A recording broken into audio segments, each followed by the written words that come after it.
সবাইকে আবারও আমাদের এই ইউটিউব চ্যানেলের মধ্যে ওয়েলকাম। ফ্রেন্ডস, তোমাদের জন্য গুড নিউজ রয়েছে। হয়তো সেই নিউজটি তোমরা অলরেডি শুনে নিয়েছো, তারপরেও আমরা আমাদের এই চ্যানেলের মধ্যে আপলোড করছি, কারণ অনেকেই হয়তো সেই নিউজটি নাও জানতে পারে। ঠিক আছে, তো সকলের কাছে পৌঁছে দেওয়ার জন্য আমরা এই ভিডিওটি আপলোড করছি। ফ্রেন্ডস, ফাইনালি এই যে জিআরবিটি মধ্যে যে এমটিএসের অফার লেটারের ব্যাপারটা রয়েছে, সেটা কিন্তু তোমাদের আগামী 5ই ফেব্রুয়ারি সেটা সকলে পেয়ে যাবে।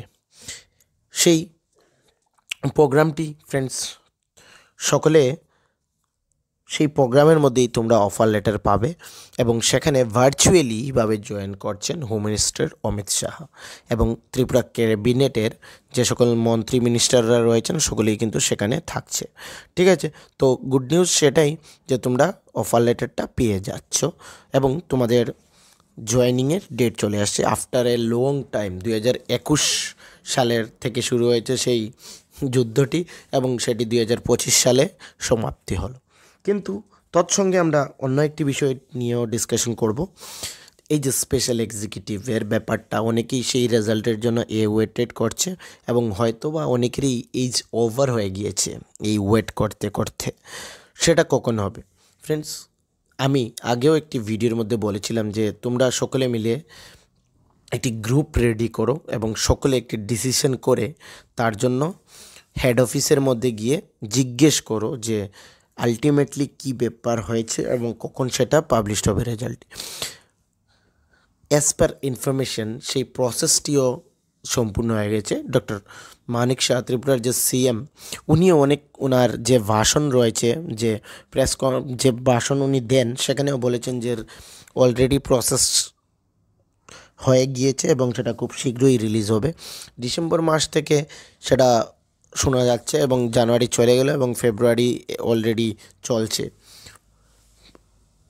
ঠিক আছে, তো একটি গ্রুপ রেডি করে, এবং তোমরা যদি বলো আমরা একটি গ্রুপ রেডি করব এবং সেটি একটি ভিডিওর মাধ্যমে এই লিঙ্কটিও শেয়ার করে দেব, যদি তোমরা রাজি থাকো এবং সেখানে জয়েন করতে ইচ্ছুক হও, তাহলে তোমরা আমাকে কমেন্ট সেকশনে বলবে।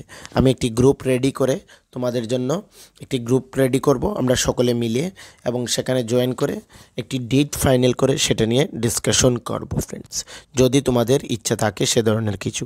ওকে, নাহলে এই যেভাবে এই জিআরবিটি হয়েছে 5 বছর নিয়ার অ্যাবাউট, সেভাবে চলবে। অলরেডি তো 2-3 বছর হয়েই গেল স্পেশাল এক্সিকিউটিভের, তোমরা সকলেই জানো। তো সেই রকম রেজাল্টের জন্য কিন্তু একটু না একটু কথা বলতেই হবে, না হলে এত শীঘ্রই সেটা পাবে না ফ্রেন্ডস।